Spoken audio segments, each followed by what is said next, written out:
Hey everyone, Zane here, and today I'm going to show you how to check your tax refund status.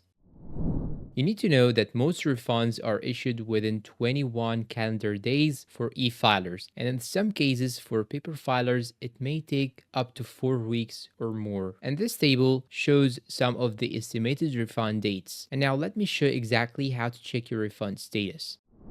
First, you'll have to open your browser and you should type here in the search bar irs.gov, then click on enter. It will redirect you to this website. Now go and hover over refunds, then choose the first option, where is my refund? And now you will have to get to this section right here. Click on the check your refund button, and here it will redirect you to this page. Just enter all these information, your SSN or ITIN, your tax year, filing status, and finally the refund amount. Once you are finished, just click on submit and they will show you your refund status, and this is how easy it is.